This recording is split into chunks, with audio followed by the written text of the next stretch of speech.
Hello. Let me see. Can I fix my hairs? Not really. This is strange. It's a bit chill today, but the sun is coming out, so maybe here in a minute this will get a little bit um nicer. Nicer. I am not digging where we are right now. Shaylin, what's up? Let me see. Can I make this look as nice as possible? Not really. What's up, Alan? How you doing, man? Let me see. Probably should have set this up beforehand. Let me see. Well, that's not bad. We'll do that. Let me see here. I'm doing okay. I'm doing okay. So yeah, so the Go Niners, is that happening? Hey, did Cincinnati play already? Did they win or lose? What's going on? I'm not up with football right now.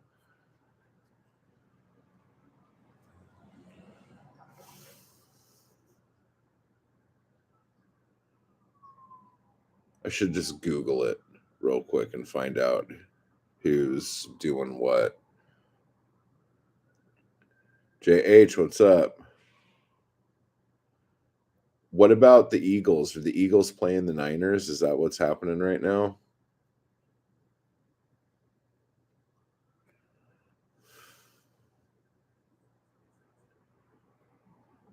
So then Cincinnati playing, what is it, Kansas City? Is that who they're playing tonight?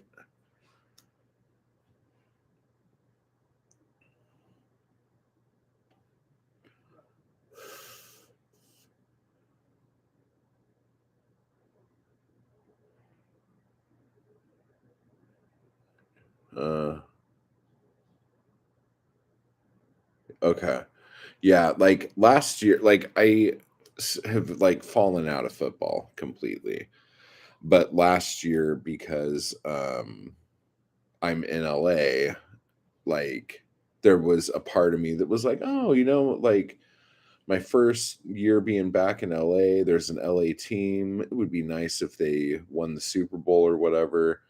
So I was like, oh, okay, cool. I'll like root for the fucking Rams of all fucking teams, dude. And I didn't watch the game. Did I watch the game? I think I might have watched a little bit of the game just to like watch a bit of the game. But when I saw all this stuff about Cincinnati, like the video packages they were putting together for the underdog team and all this stuff, I was like, oh, fuck that, dude. I kind of want Cincinnati to win. But now that LA won last year, it would be nice if Cincinnati won this year. Mindy, what's up? Writing machine. Mindy, I got your email. I haven't gone through it yet, just so you know. But I wanted you guys to know that Poetic Anarchy Volume 3 is out now. Don't want to bury the lead here. I got the announcement last night from Amazon saying that all of my stuff has been accepted. So it is now officially out, and the link to the book is down below. So if you want to take a look at that, take a look at it. It's got Bunny, Nate, Mindy, Tim, Thomas, Hannah, Garrett, Marie, and me. So that's quite a roster of talent. So that's all in there. And it's paperback only for right now.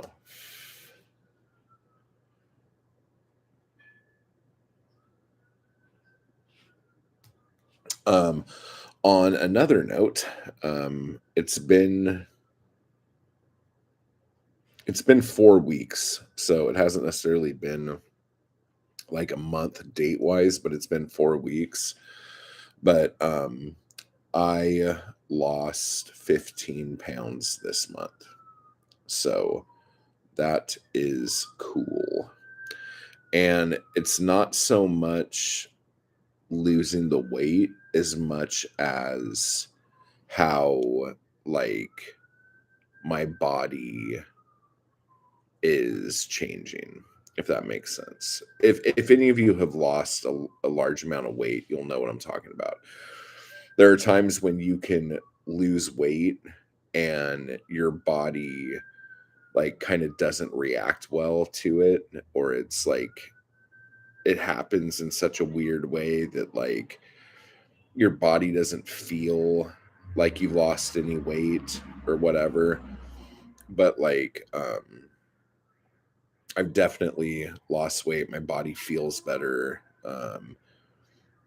Like clothes fit better, and then other clothes I have look like I'm wearing blankets. So that's cool. My knee is feeling a lot better just getting the weight off of it. And it's only been 15 pounds, but that's like a ridiculous amount for I don't know. It's just crazy. I'm doing the fasting, and here's the thing that's crazy. I went from, because I think I was doing, I want to say 16:8, if that's the correct ratio of fasting hours and eating hours. And the last 5 days, I've been doing like a 3 hour window. But then I realized that like I was still really only eating during 1 hour. And so yesterday, I just ate from 7 at night to 8 at night. And that was okay. And I'm not hungry yet, and it's noon. So let's see if I could keep that up. But yeah, so that's that's going okay. And so I don't know if I'm gonna try it like this for a bit and see how I do. But it's definitely something. I don't know another way of saying it. And like the reason why when I was doing that 4 hour body thing that it was so difficult for me is because I don't eat a lot. So like when um like with that, like it wants you to eat within the first like half hour of waking up. That was such a struggle. Like I was like having to force myself to eat, and it was making me feel like shit. Um but I guess the kind of goal is that after February, like going through February, I'm going to try to keep doing it the way I've been doing it and see how I do. And then I'm going to be like moving into like any kind of like physical therapy for my knee, because I don't know what the fuck's going on with the doctor. I still haven't got my goddamn fucking authorization for my MRI yet. Although I was told that I have been accepted, but the doctor doesn't have it yet, and I'm waiting to get it in the mail, which I'm supposed to get. So whatever. But I know that when I start working out um, on a more heavy routine, I'm going to need to eat more. So I'll probably more like protein shake kind of shit, because I kind of miss that. But I haven't been having those since I've been doing the fasting, because I'm like kind of saving my fasting or my eating for like good food, which is awesome because like I'm spending almost nothing on groceries right now, which is awesome. Like my food budget has completely fucking dropped. So that's awesome. Okay, let's see here. Thank you everyone for saying the cool shit about that.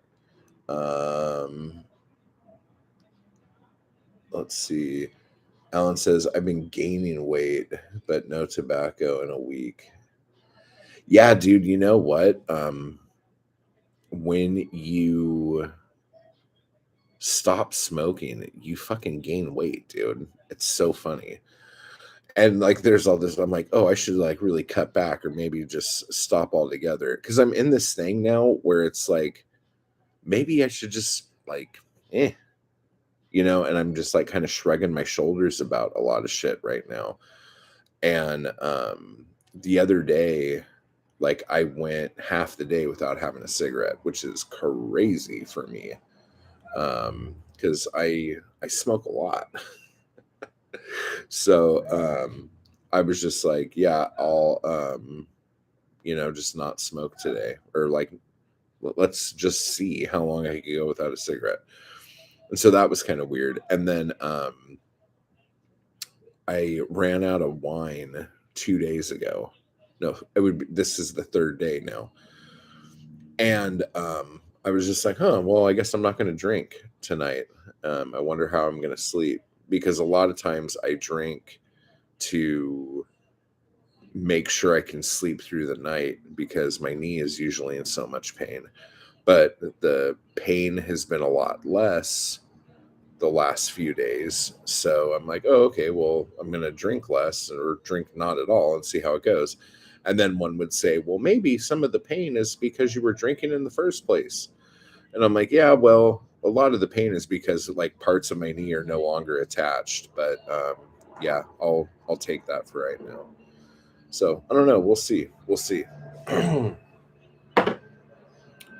then so on a completely different note, everyone remember that Friday after the members only stream, we're gonna do a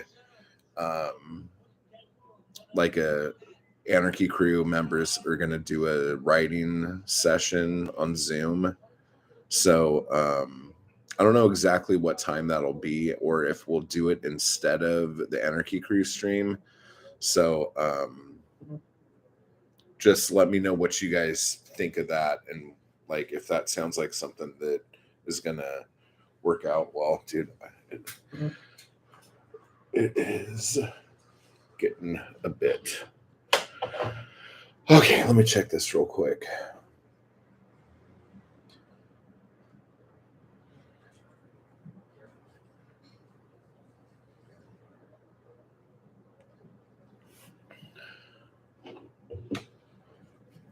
Let me see.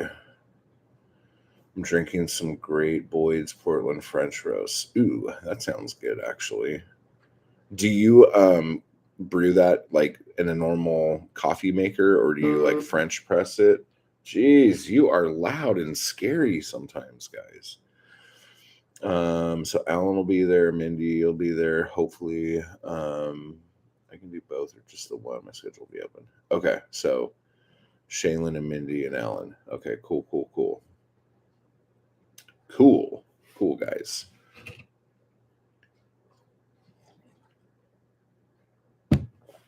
Oh man. So, what other things are going on? There was something else I wanted to talk to you guys about. Normal drip pot. Right on. What the fuck was it going to be? What was I going to talk about? Oh, well, for those of you who are in Anarchy Crew, since I think pretty much everyone's here who's at least in the chat is an Anarchy Crew, have you guys started working on the manifesto thing? Reading tarot cards again? Right on.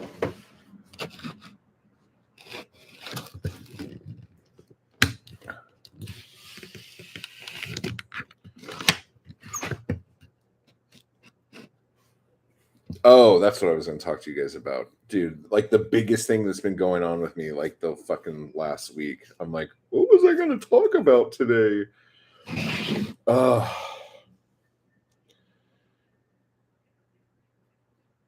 See, here's the thing. I really like the Rider Waite deck,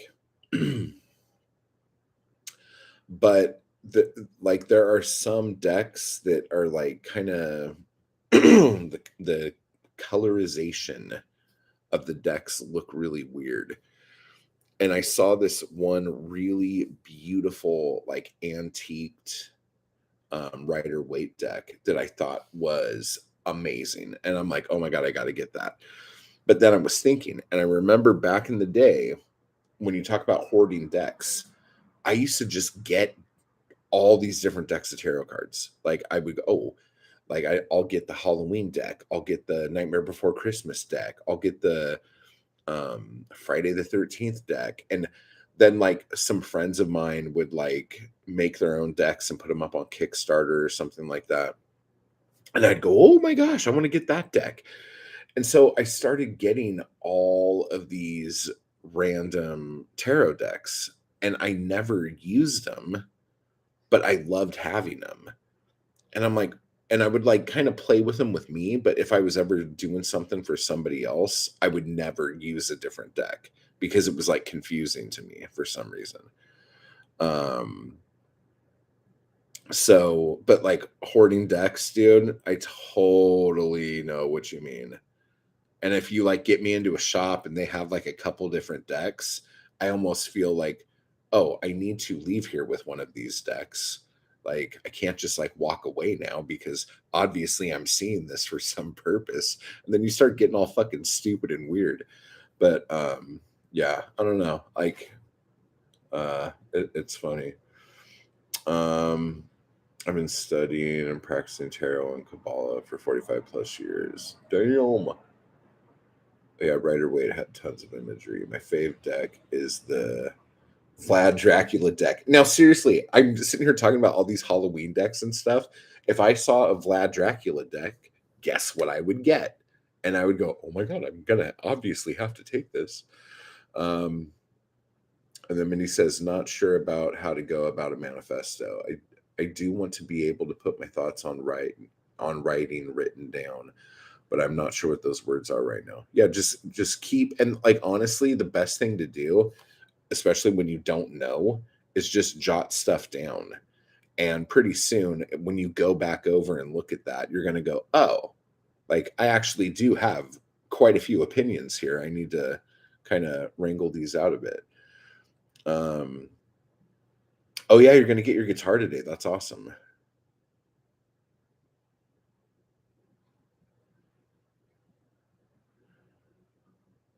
Now, Alan, you're talking about stuff that I don't know about.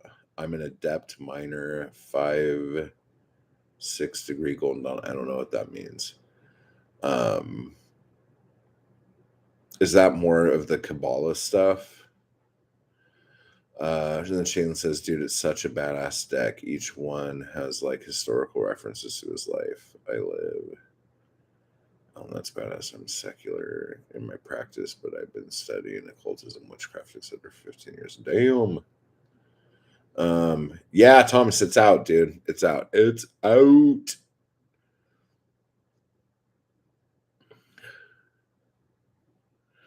All right. Awesome. Oh, and then that's the other thing. I've been playing a lot of guitar lately, and a lot of it was to just drown out outside noise. Oh, I haven't even put it up yet. Dude, okay. Um, I talked about it on some video. I don't even know if I put the video up yet. Oh, crap. I didn't put up the fucking podcast yesterday. I didn't even put up the podcast yesterday. God damn it. I fucking did it like 3 days ago. Oh, I'm so stupid.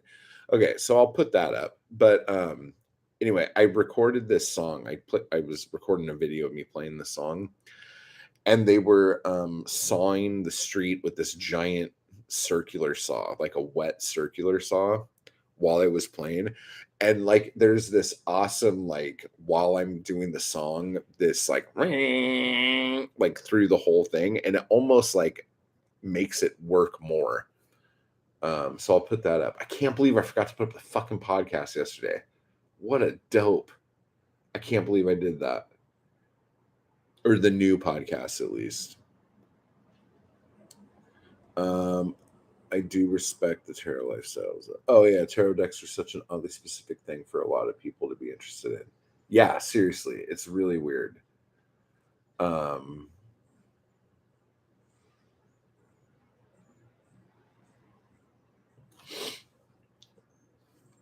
so there's that.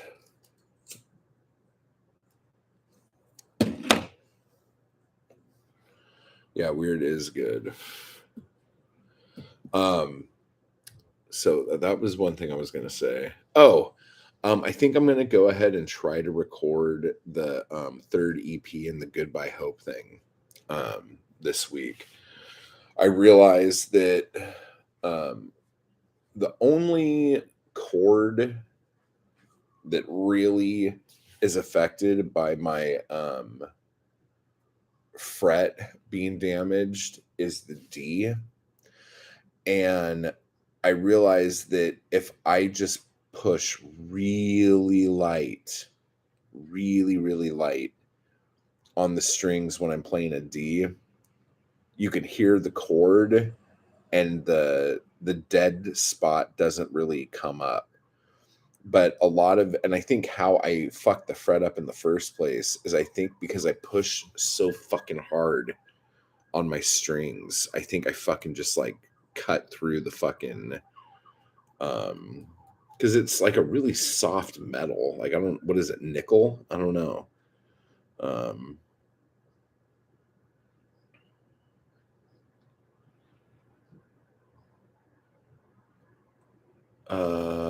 what is DAW?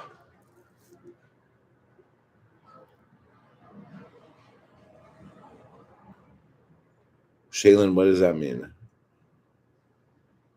Oh, like recording software? No, you're cool. Honestly, I right now all I do, this is gonna be funny. I use voice memos on my phone and just play on that. And I used to do that.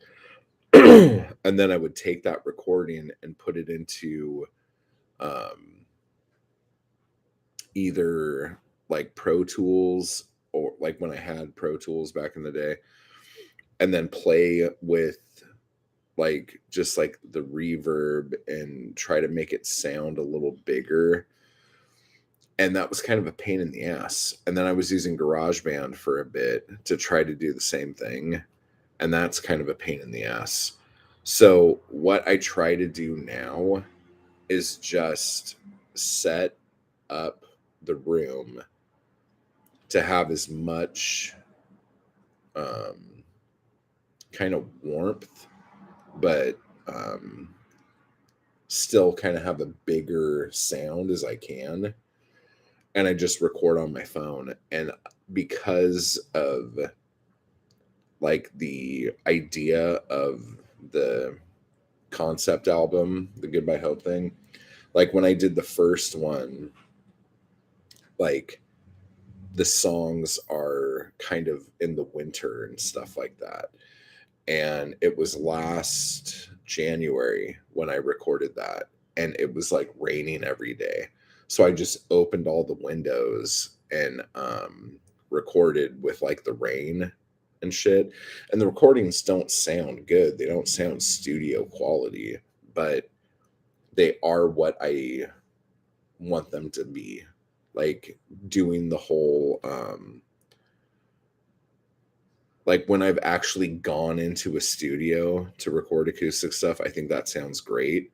But when I've done home studio recordings, whether it's with me or with somebody else, um, doing acoustic stuff, like I'm not that much more thrilled with the end product as I would be if I just recorded it on my phone and just tried to make the best sound possible. I have microphones and shit, and it doesn't wow me. And so putting all that work into something and have it not wow me, like, bums me out. So I would rather put less effort in, but make the room sound as best as it can and have something that I'm just proud of, you know? So that's kind of how I've been doing it. And then when I was doing the black metal stuff, um, that I was doing in Logic, and I was doing tons of overdubs and tons of shit. But I was recording a ton of stuff at the same time. So it wasn't like a horrible thing, it wasn't the end of the world or nothing like that. But even that still had this like sound of trash. Like it just, which was cool for doing like black metal and like hardcore punk kind of sounding shit. But like I stopped using a microphone because it, like, I don't know what I was expecting to get out of it, but it just wasn't giving me what I wanted. So then I did the rest of the vocals through Apple iPod, or I whatever the fuck, the ear thing with the strings and the microphone down here. I was just singing into that um, for the rest of it. I'm like, oh, that sounds fine. And if you were to ever, like, that project was called The Murder Cult. It's on Bandcamp. The very first Murder Cult EP I did in a studio on live drums, and was in like what do you call it? The stupid singing tube, like the, how come I can't think of it? The vocal box that you go into and shut the door and you talk to the producer through the things. Um, the first Murder Cult EP was done like that. And then every other one I did at my house myself in Logic. And I like the sound so much better on the stuff I did myself. And then when I went from microphone to like headphone, like mic, I ended up liking that better than the other. So it's just like, I don't know, like everything's all over the place. Like, what do you record on? Send me some links to some music stuff that you've done.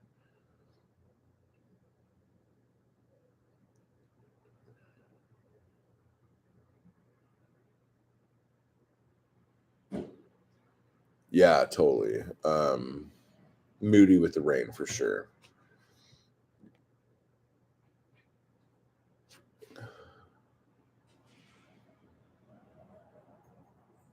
Okay.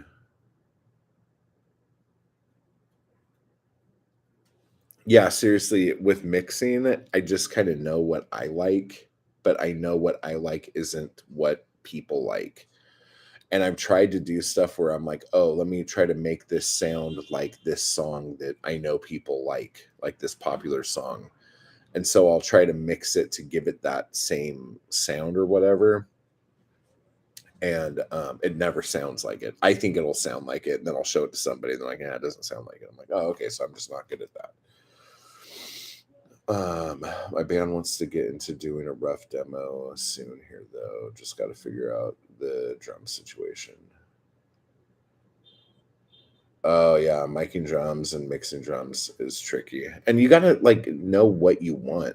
You know, um, like I've heard some styles of music where I thought the snare was too soft and the like hi hat and the ride were too loud, and then vice versa. And then I've heard other recordings that trip me out because like all the other drums have reverb on all of them, but the snare doesn't, and so that sounds fucking weird to me. Um, I think with drums, the the ringing out of like crash cymbals, I think, is the weirdest thing when you really think about it.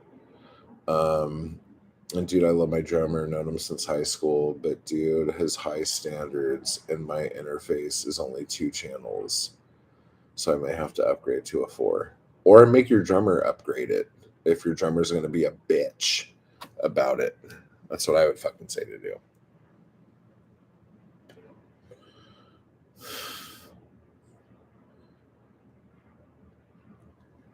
Okay, so there's that.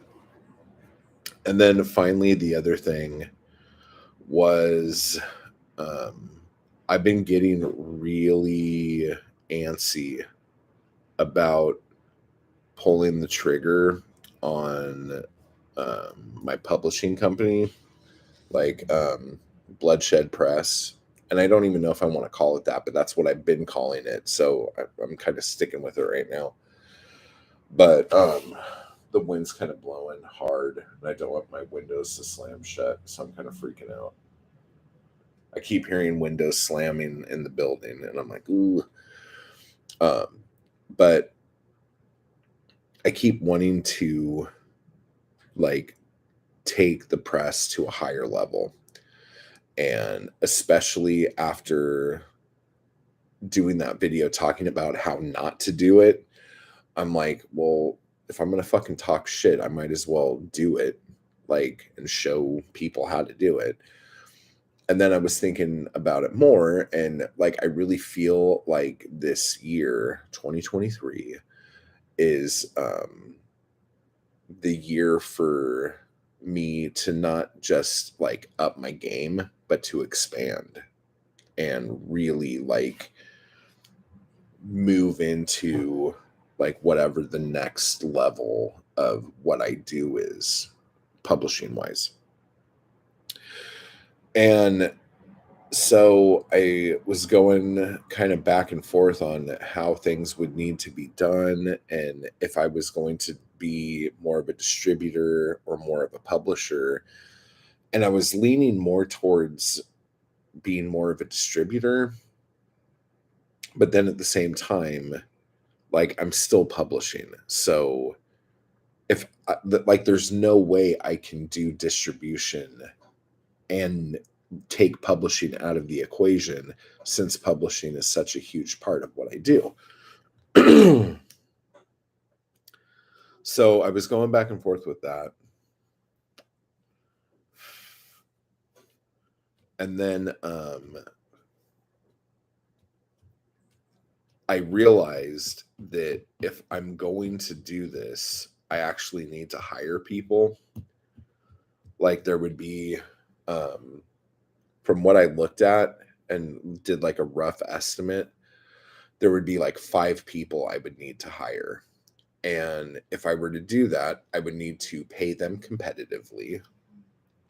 And if I were to do that, I would need to, do a business loan and the whole fucking thing. And really like make that kind of the centerpiece for what happens next.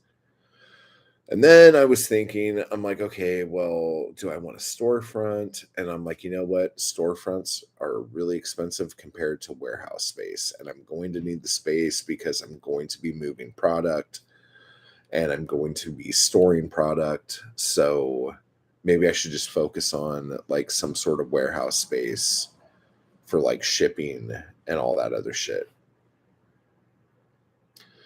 And then I was doing all this again, and then I started like getting scared again, because like, it's not that this scares me, it's all the extra shit that I never would have thought about. So like, what kind of insurance would I need to do that? And then also, what kind of health insurance would I even be able to offer people who are working for me? And then I was like, so should I do this thing more of like a shared income thing where like everyone gets paid a salary or whatever, and then at the end of the year, any profits that go over what we expected, everyone gets bonuses or gets raises or becomes owners of parts of the company, like trying to think of like things that would be beneficial to everyone involved in shit. And I just started kind of panicking again because all of that bureaucratic, like business shit is the stuff I fucking hate and want nothing to do with, you know? Um, but like I feel like I am a good manager, like I've been the editor of a ton of shit as far as like getting people to get their stuff in on time and whatnot and putting that together, dealing with printers, all that, dealing with putting tours together, producing film sets with like 50 to 200 people under me, the whole fucking thing. So all this shit is like that stuff I know I can do. It's all of the business, like tax numbers and health insurance benefits and shit like that that just like makes me cringe. But at the same time, I can only go so far still doing how I do things. Like doing this whole like rebel fucking punk rock fucking fuck you everybody blah blah blah blah blah. Like eventually if I am taking this serious, since I've been fucking doing this my whole fucking life, it's about time. Let me see here.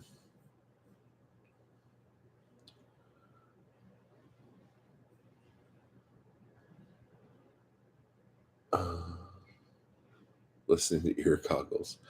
I hate peeps who slam doors on cupboards. Yeah, makes sense. Both go hand in hand. So just make me a virtual part-time unpaid intern, but build my resume. Yeah, done. Like whatever. Like you're on. You're hired. You're hired. You're hired. You're hired. You're hired. Everybody's hired. Shared income sounds less pressuring, and just have different tiers. And then JH says maybe run it as a writers cooperative kind of thing.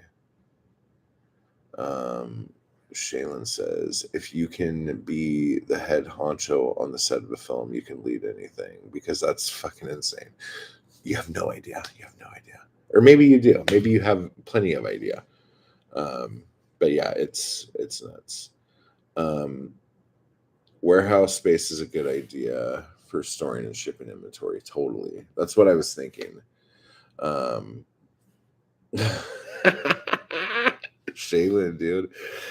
But yeah, so that's kind of what's been going on. And so the last few days, I've been kind of working on like what I would have to do, because back in 2019, was it?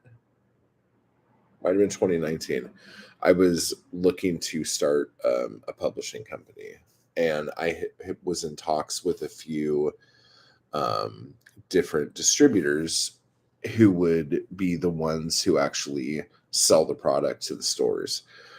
And because of what I wanted to do, the volume that I needed to have had to be high.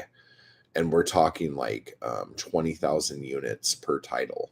And most of the distribution companies I was talking to wouldn't even take me unless I had 10 titles already, and the next year of titles releases set up.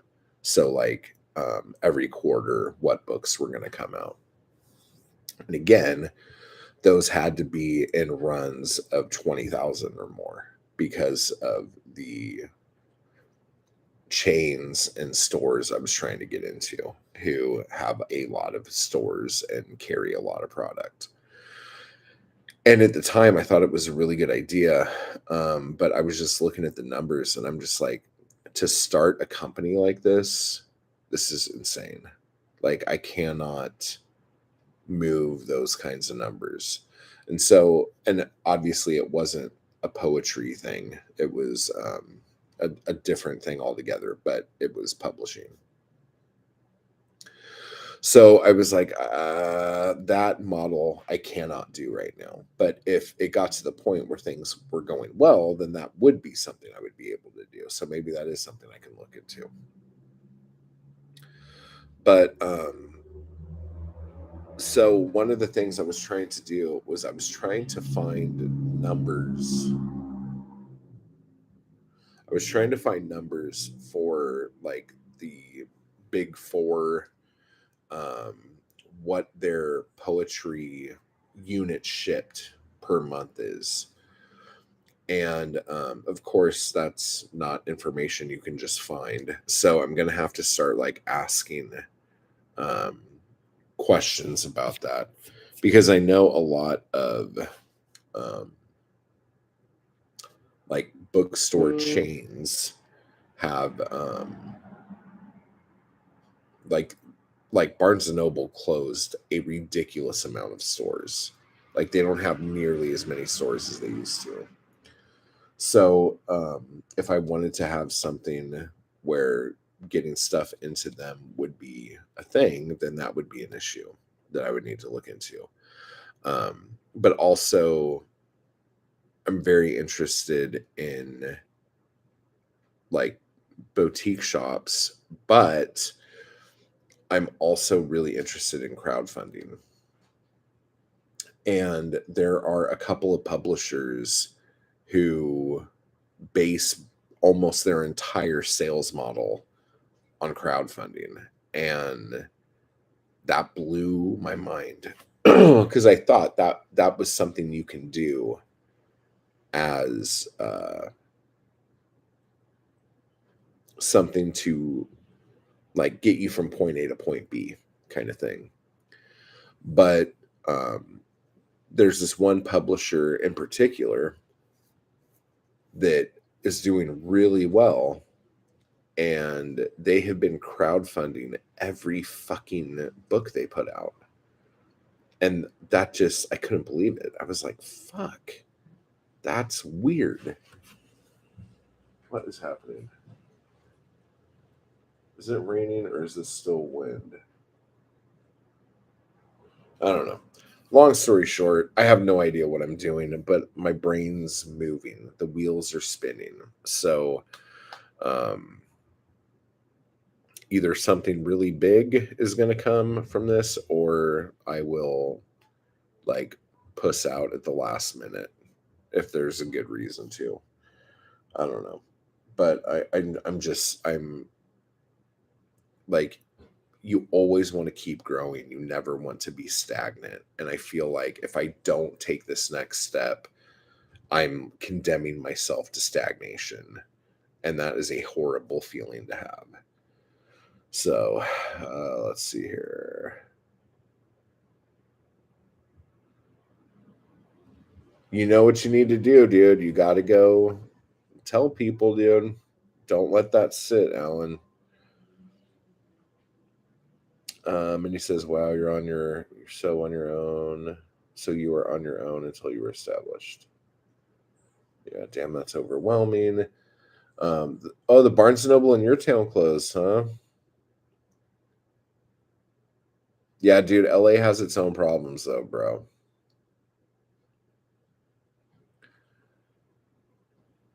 Well, right now, Alan, let me just say this: help me by helping you. You got to fix that shit, and you know what I'm talking about. Like, that's some fucking shit, dude. Yeah, I'll let you guys know. I'll let you guys know. I'm hoping to have some sort of what I want to do is I'm putting together not necessarily like a business plan, but I mean I guess it is a business plan, but I'm going to do it in like this is what the business plan would be if I am distributing. No, this is the business plan if Bloodshed Press is an actual publisher but uses other distribution to put books into the hands of people. This business plan is if Bloodshed Press is a publisher and its own distributor. This business plan is if Bloodshed Press starts off doing just distribution and then moves into a bigger publishing thing. And I already think that that last idea isn't going to work. But then I also want to have another one that is like, this is Bloodshed Press if we have a storefront as well as a warehouse. This is Bloodshed Press if we just have a warehouse and no storefront and that kind of shit. Because the other thing about a lot of this is I have a lot of experience with live events and touring and stuff like that. So I feel like one of the problems that publishing has is they don't try to make their talent, I don't want to say famous, but I don't know another way of saying it. They don't put anything into anyone other than like the top 5 people they have at their place. Like they don't try to build new stars, I guess is the best way to put it. And I don't like talking like this when I'm talking about art and when I'm talking about poets and when I'm talking about writers. But unless I use these terms, I feel like the things I say fall on deaf ears. But if you're doing like a grassroots organization, doing the things that work with grassroots organizations should be things that you do. And the fact that, like, especially with poetry, like, the whole idea of you being a poet is something you're supposed to hide and keep secret and never tell anyone when you write poetry and all this shit, that drives me fucking crazy. And it becomes a self-fulfilling prophecy that no one will read poetry and that poetry isn't popular. It's this whole fucking thing. I've been talking about it forever. So, along with everything that I'm talking about that I want to do, I really want to work on building, like, at least America first. No, but like in America first, like a actual network of places where I could send poets on publicity tours for their stuff and almost have them be like ambassadors for the company. You know what I'm saying? Like all of these things are important things that you're supposed to be doing. And fucking the publishing industry just does not do it. Let alone how the publishing industry markets their stuff. It's abysmal. And how literary magazines market themselves is abysmal. Because that's the other thing too. I would like to have an actual magazine as a part of the company as well. And then I would have to get into selling ads and all this other shit to make that a thing.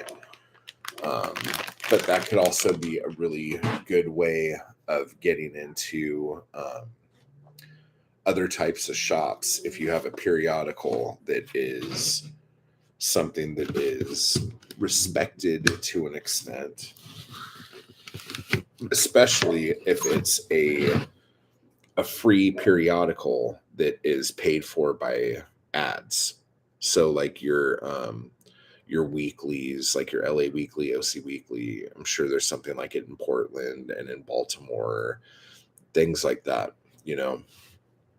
And then have a large enough run to where you can put that nationwide. You can have that in every Barnes and Noble as a free item, you know, things like that.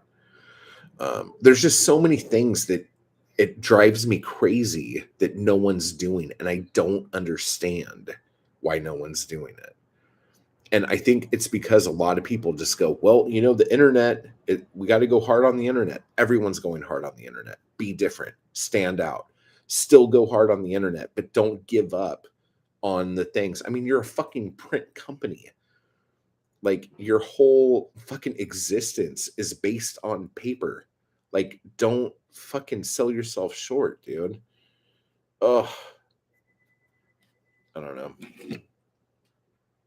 And then whenever somebody says like, oh, well, the numbers don't add up for that. Okay, well, what could you do to make those numbers add up? Like, this is what I don't get. Like, well, like if it's something where like, we can't put out our 80-page magazine, because we're just not making enough money on it. Okay, put out a 40-page magazine. What's the fucking problem? Like, you have the ability to do this thing and you have the ability to reach people, and reaching someone where they're going to hold on to something, walk around with it, put it on their coffee table, walk around with it in their house, walk by it, maybe put it in the bathroom. Like, being able to see, this is why companies fucking fly blimps. It's not because like, oh wow, we got this great deal on a blimp. It's because you want people to see the name of your company over and over and over again. So when they think blimp, you think Goodyear or Virgin, or when you see a blimp and you see Goodyear, you go, "Oh, Goodyear, tires, Goodyear. I have a flat. I need Goodyear." Like, it's just brand recognition. Like, why is this so fucking complicated? This is like marketing 101. And it just seems like all these people now are just like, oh, well, like, we need to have like a really good um, hold on TikTok. Okay, cool. That is very important. What about all this other shit? It's just, oh, I don't know. Let's see. There are several publishers in Sweden that rely on subscribers, which is kind of like crowdfunding too, a fee every month and you get all their books. Yeah, totally. And that's something that is something I'm definitely looking into. I've edited, this is Alan says, I've edited Union Small Press, not in years, but I have. Arizona's Hayden's Ferry review. Oh, right on, dude. You should put like a fucking resume together, dude. Just of all the stuff you've done. That would be interesting to see, bro. That's a cool idea. That would be dope. Coolio. I used to live above an improv theater downtown 4 years ago. Was an audience member for several open mic nights. Dude, that would honestly be fucking cool as shit. That's amazing. What time is it? Okay. Let's see. If built more off of our local community and slowly gain more traction, it would help a lot against the oversaturation of everything online. It's so competitive on the web alone. Exactly.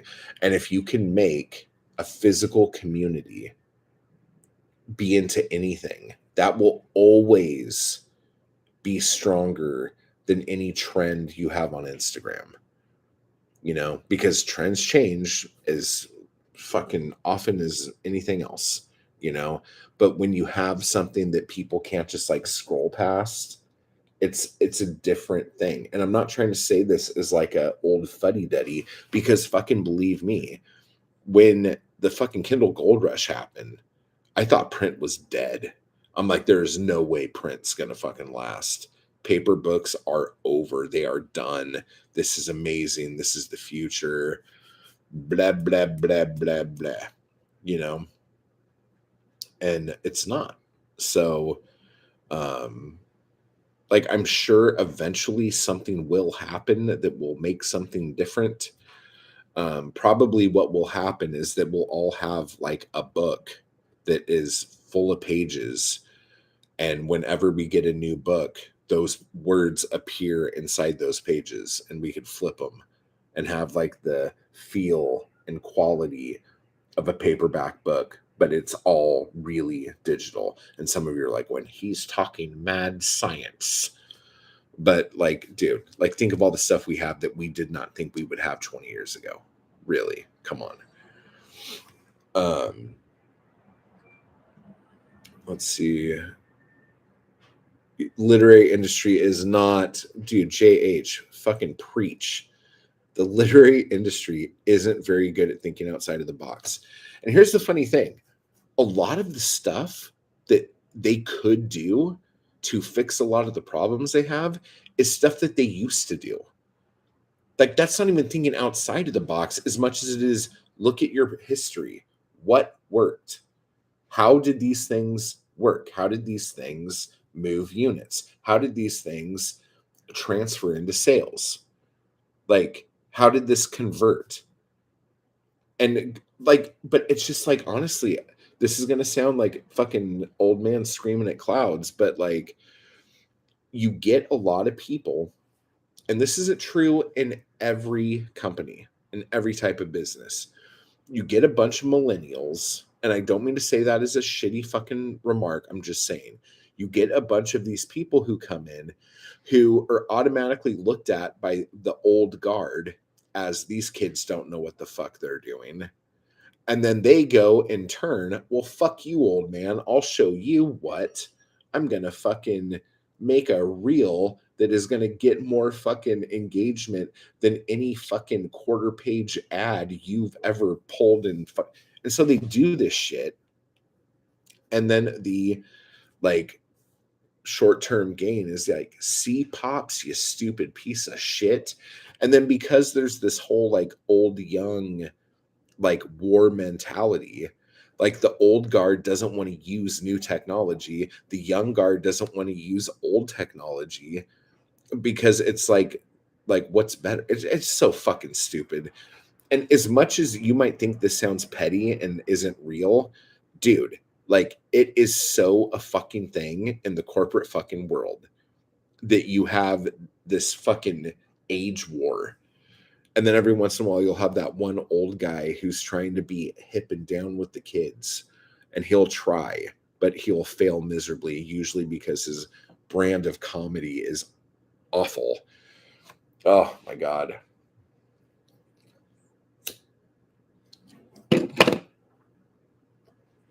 It's just like one of these things where, sometimes it's hard being right all the time. Garage Poets. What's up, Jeff? Shit has always been bad in the publishing world, but Amazon completely ruined it. Now, here's the other thing. This is another thing I'm thinking about with the publishing company. I don't know if I want to work with Amazon at all.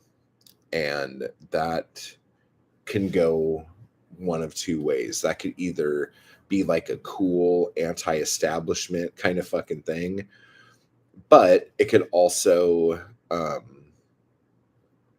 be a market that you could like get a lot of traction in. But at the same time, not only is there a lot of competition there, but depending on how algorithms work, the amount of time you put into trying to figure out how to market on Amazon correctly could change anytime Amazon decides they want to change how their shit works. And you usually don't know until after the fact. And you usually don't even know what happened until a month or two after, when you realize everything that you had been doing that had been working right, suddenly there's no sales.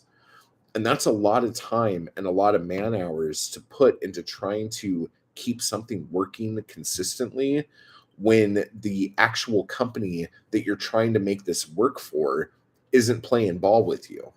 So it's like one of those weird ass fucking things, man. What's your opinion on motion graphic novels? I go to Full Sail and they've been trying to turn us on to that mentally of the future of lit. Okay, motion graphic novels.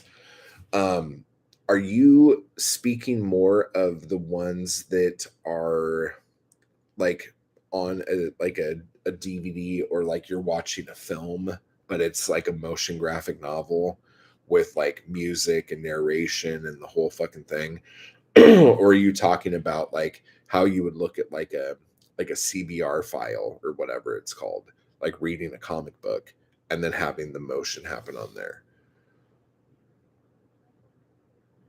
I think it's interesting, but I wouldn't want to solely do that. Plenty of people romanticize a collectible physical copy.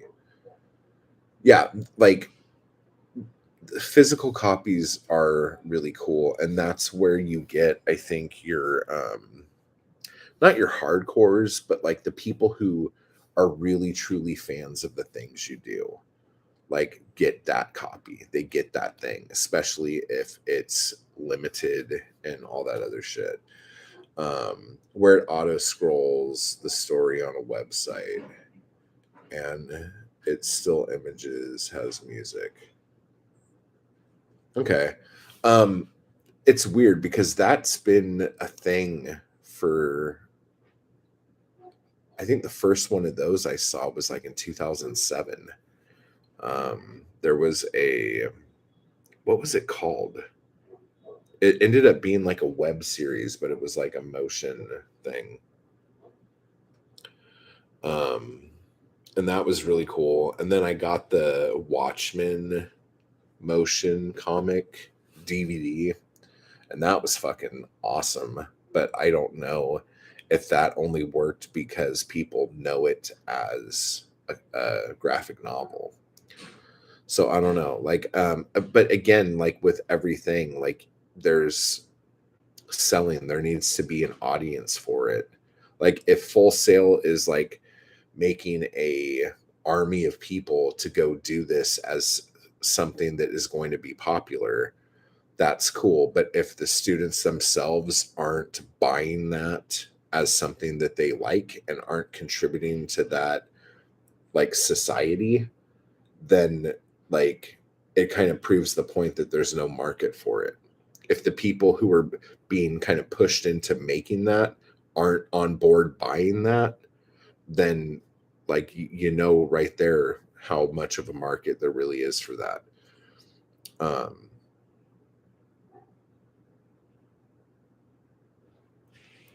the small places that were the small places that were willing to take risks have been mostly put out of business. Artists have to build a community themselves before they can get anywhere with publishers and the press.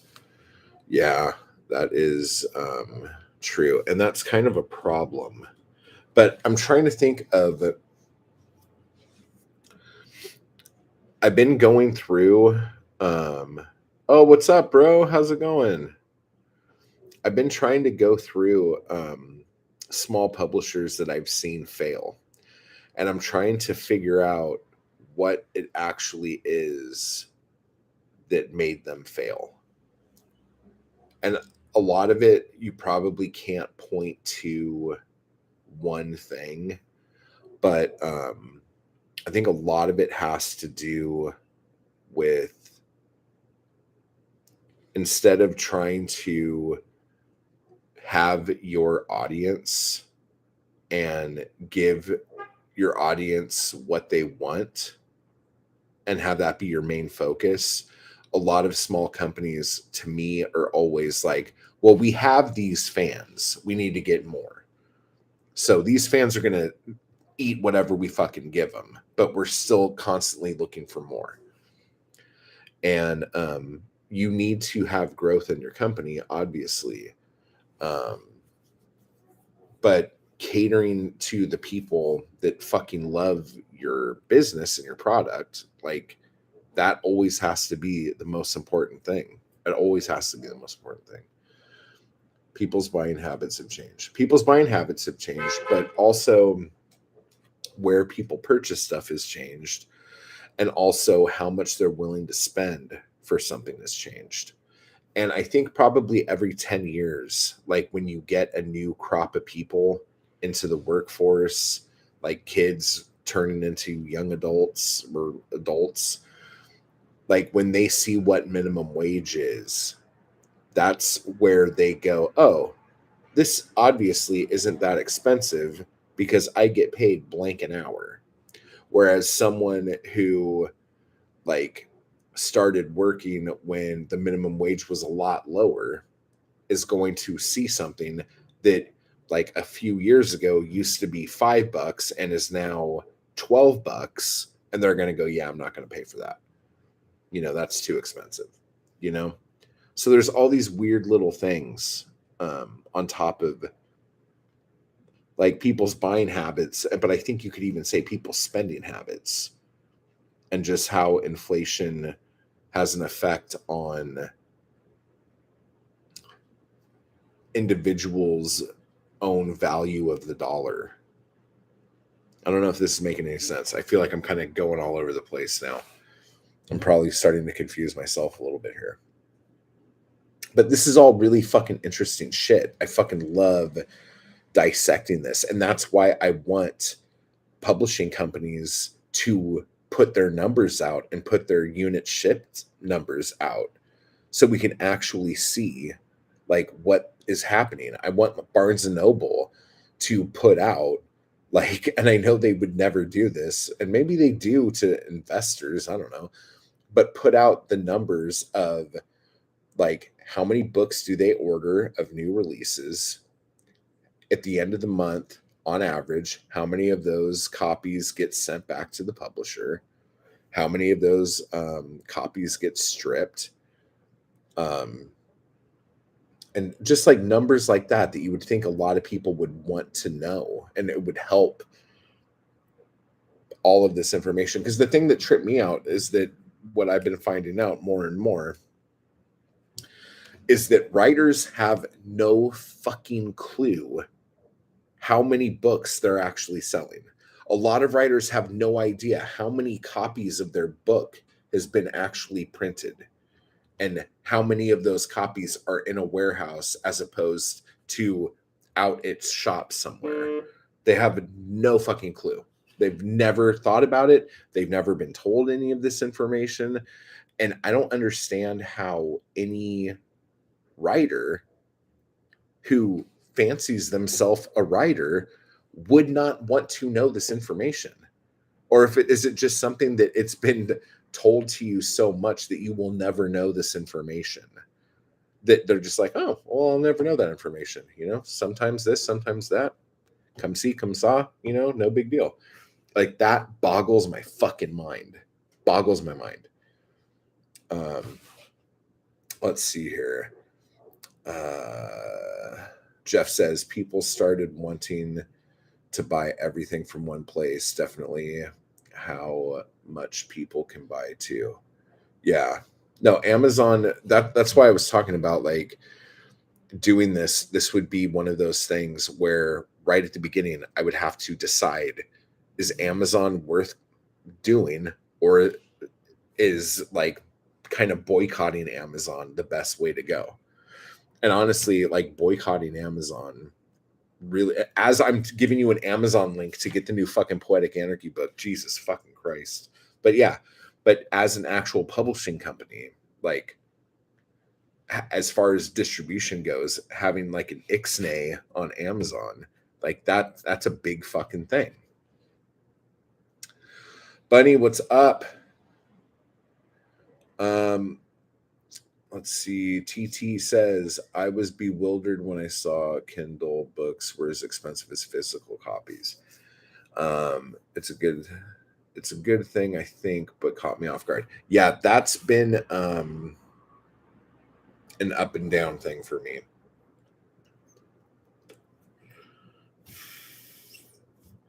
Especially with Kindle, because I think a lot of people don't realize this. When you buy a book on Kindle, you aren't actually buying the book. It is a file that is in Amazon servers that will appear on a device that you have based on your Amazon account. So if you ever left Amazon or canceled your Amazon account, those books you do not have copies of. Like it's not like they send you the Mobi file to your email for you to download and have on your computer. Like you're renting a digital copy. It's like the most like ridiculous, like a thing of a thing of a thing that you could possibly have. And when you're charging like the same amount for that as a paperback, and the reason why they're doing that is to make paperback sales not be awful, and also to show like investors, look how good our ebook sales are doing. Like we made X amount of money on ebooks, and so everyone will automatically assume that ebooks are the lesser of the product and probably costs a lot less, because investors don't fucking know or care. They're not out shopping, looking for all this stuff. They just want on their fucking earnings calls to hear yummy facts. So you go, look how much money we made on fucking ebooks. And they're like, wow, that's impressive. And it's not really impressive numbers. It's just they sold them for so much fucking money that like it seems like an impressive number, especially compared to paper. And then here's the other thing. If pushing those ebook prices that high make people go, well, I might as well just get the fucking physical book if it's the same price, you know? And then they can show their investors, look, print is still huge. Look at what books, how many books we've sold. Look at the amount of money that's coming from our books. You know, this digital thing, it's not as scary as everyone's making it sound. Blah, blah, blah. The whole fucking thing. It's all like, it's all a joke. It's so weird.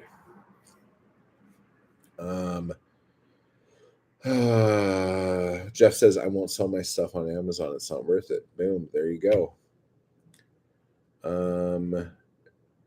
It's even harder to know now with print on demand. It's harder to know how many books. Oh, it's harder to know how many books of yours have printed and shipped. Yeah, here's the thing that trips me out. When a publisher makes copies of books and distributes them to like Barnes and Noble and other like smaller stores, but then they do print on demand as well on Amazon. That's to me, that's where you get shifty. That's not something that's cool. Let's see. My card wouldn't work on my thrift books today. Oh no.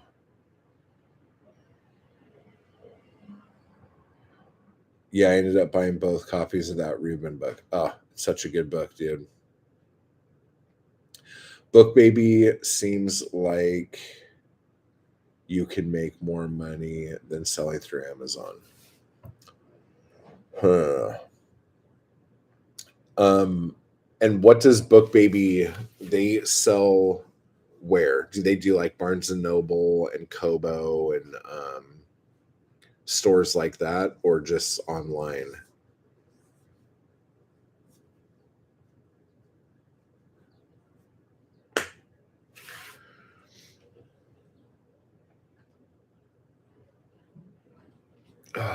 This is probably cold as hell now. Oh, iced coffee without the ice, just with the cold. That's awful. That is awful. But yeah, guys, Poetic Anarchy Volume 3, print on demand, available now on the Amazon link down below. It's weird. I don't have to be, but like, I have this weird thing with Amazon because for a long time, I was able to live off of the money I made on Amazon. And if I didn't have Amazon, I don't think I would have been able to support my family, you know? And I owe a lot to that. You know, unfair business practices and all that other shit aside, it made me being a full-time writer something that happened, you know? Oh, take care, Shaylin. Break legs. But at the same time, I don't like how Amazon does their business. I don't like how they realized, because basically, I think what happened with Amazon, like the first big fuck you to self-published authors on Amazon was when they started to change the rules for big publishers compared to self-publishers. Because I don't know if you guys even were around for this or remember this or give a shit about this, but there was a time when the top selling books on Amazon were not from Penguin Random House or Simon and Schuster or Hachette or what other big fucking Macmillan. they were fucking indie books. They were self-published books. And the big, I think at the time it was the big six, actually, if I recall correctly. They were pissed and they went to Amazon and they said, we are not going to sell our books on this service if we don't have some sort of leg up. We need a higher royalty rate. You know, we need, there needs to be a distinction between real books like ours and these self published books. Like, we should not be coming up on the same search page. All this shit. There was all this fucking crap. And I can't remember what publisher it was. There was one publisher that completely pulled their stuff off of Amazon. And that was like the shot across the bow. I want to say it was Hachette. I want to say, but I can't this was a while ago. And then Amazon and all these publishing companies came to terms, and then everything on Amazon changed and everything looked different. It was harder to find books, and it just kind of fucking sucked. And so for all those people who were able to make a living on Amazon and were so pro Amazon, to then be like, just like every other publishing opportunity there is out there, shuffled aside because you weren't with the gatekeepers, it just became like, what the fuck is this? But then still, like, me and everyone else I knew, we were still making more money on Amazon than we were on Barnes and Noble, Apple, Google, Kobo combined. Like, we were still making more money on Amazon, but it wasn't what we were making before. And so it was just like, well, what the fuck do we do? Like, our hands are fucking tied. Book Baby does Barnes and Noble, Powell's, Walmart, and Amazon, but since they are bigger, you actually get more money on Amazon through them. So you get more of a royalty on Amazon than you would if you were just going on Amazon. Print books, ebooks, and audiobooks. I'm personally going to Powell's City of Books today. Chill, baby. How you doing? Oh shit, you got a little fucking hate me face next to your name. Are you fucking in the crew? Oh my god. Alan, have you ever been to Microcosm? I don't know where that is in Portland compared to where you are.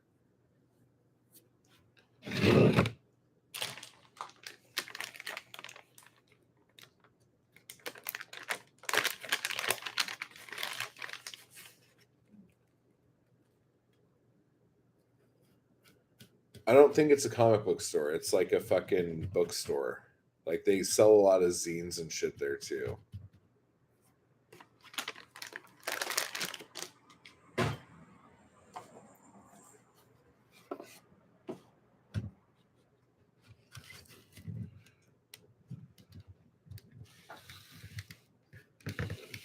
Ugh.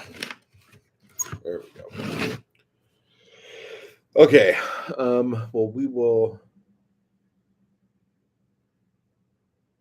I gotta fucking.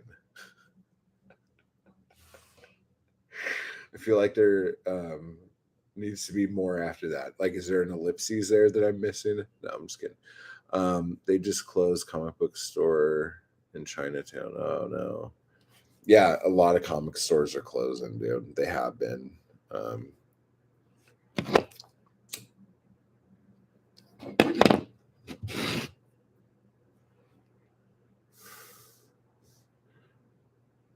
Yeah, that's for you. Yeah, so anyway, long story, ridiculously longer. I'm hoping this week I will have the plans set up for the different ways I can go about turning Bloodshed Press into like a bigger fucking thing. And But yeah, as far as like employees and all that other shit, like I need to have somebody in sales, somebody in shipping, somebody in marketing, somebody in graphic design, somebody in social media, and I think there were five.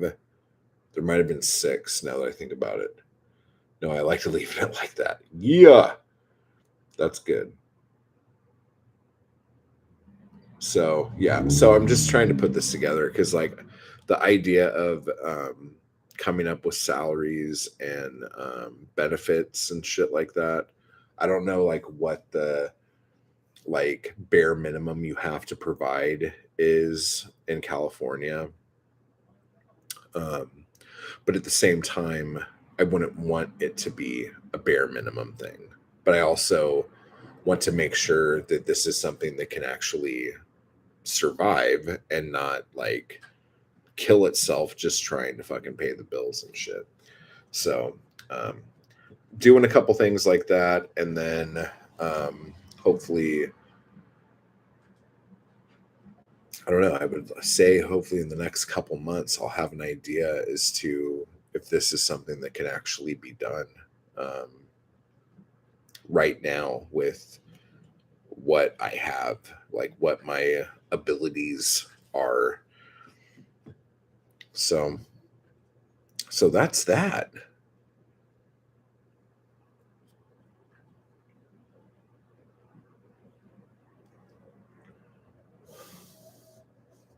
Yeah, it's exciting, and it's exciting for all of you guys too, because like you guys are going to be the people I'm fucking pulling stuff from to put books out probably. So there are a couple people that I want to hit up like immediately and try to see if I could put like collections together. But in all honesty, I really dig how City Lights did the Pocket Poet series. Um, but I don't like the shape of those books. Like I like the idea of inexpensive, small, pocket size books of poetry. But like I'm like, who has pockets shaped like this? Like in the 50s and 60s were hip pockets like 2 inches wider. Like this is crazy, right? Um, so yeah, so that's something I might want to look into. I'm gonna start typing and printing at the library. Yeah, give me a pocket anything. Okay, well, watch what you type, or else like your phone's gonna start like giving you all sorts of pocket stuff. They should be passport size. I'm trying to think of how. I think they should be a little longer than just square. I think it was meant for your back pocket. Yeah, isn't that your hip pocket? Isn't that what that's called? I love like back pocket shaped things. It just they feel so square. I don't know. Maybe it's just like the fact that it's so square and the earlier ones, since they were staple bound, slid into your pocket easier. But I always try to shove books in my pockets, and sometimes it works and sometimes it doesn't.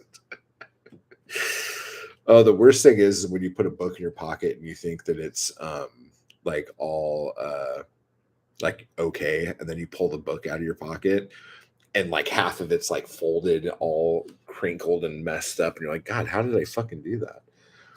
What's the front pocket called? If the okay, if the back pocket's a hip pocket and the front pocket would be a front pocket, that sounds stupid. Sounds like you should just have a front pocket and a back pocket. Um, and then if you wear jeans, you have the Zippo pocket, which is probably a change pocket.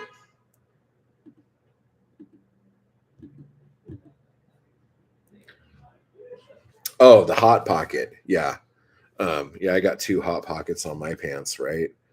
Um, yeah, that's how this goes. I don't fucking know, dude. We obviously aren't starting a fashion line. Um, but yeah.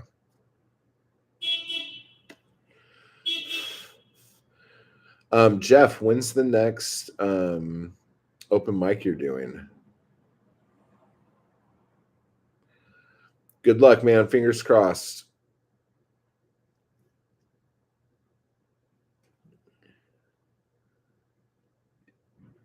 February 17th. Nice. Take care, Alan. Good luck with that. Yeah, we are like super philosophers now. We're talking about Nietzsche's theory of pockets and the Schopenhauer hip pocket theorem. See, the way Schopenhauer looks at hip pockets, there's always a hole in them. And you just have to be okay with that. You just have to be like, I'm going to put money in my pocket and it's going to fall out. And that's just what happens when you put money in a pocket, because pockets have holes. Just fucking deal. Yeah, I did. She wrote back. I wrote back again, and I haven't heard from her. So that's what's going on with that, Jeff. My butt's too small. I curve anything in the back pocket.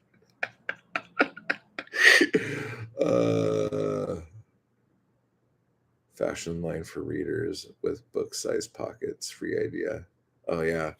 Well, no. What we need to do is we need to come up with a shape of a book that's really bizarre and weird, and then what we do is come out with a line of clothes that has pockets specifically designed for those books. So if you want like people to know that you're a reader and you're an avid reader, like you obviously need to buy these jeans, this top, and this jacket that has all of these awesome book pockets. And if you want to go to Starbucks and look like a chump that doesn't know how to read, then you could just wear your normal fucking clothes and be a fucking putz. But if you want people to look at you and go, oh god damn, I bet they're reading something fucking good, then you need to have these pants with ridiculous rectangle pockets that go at weird diagonals on like the side seam of your pants. That's the fucking market right there. That's the market. Lit Stitch, something stupid like that. I could come up with 100 dumb names, but yeah, that's where we're going.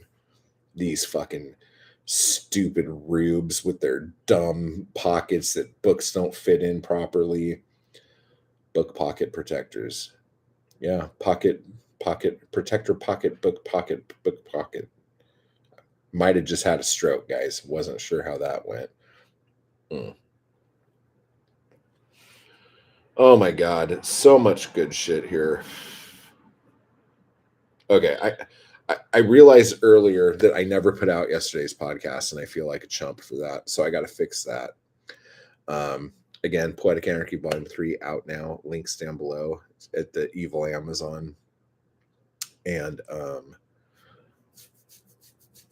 guess that's it. And then Anarchy Crew writing Zoom thing will be Friday after the members only stream. So everyone get on board for that. And I think that's it. I think that's it. I think that's all the news that I had today. Yeah, so let me know how you guys are all doing. Drop me a line, and I will talk to you all later. Why do I do that when I don't have an end? This is so stupid. Let me tell you guys something real quick before everyone leaves. You know the reason why I do the thing? Because my kid says it's fucking stupid, and that people used to do that a long time ago on YouTube, and they were dumb, and it's not cool anymore. So I just do that as like a fuck you to my kid in the most loving way possible. All right, so now I'm really leaving. Bye.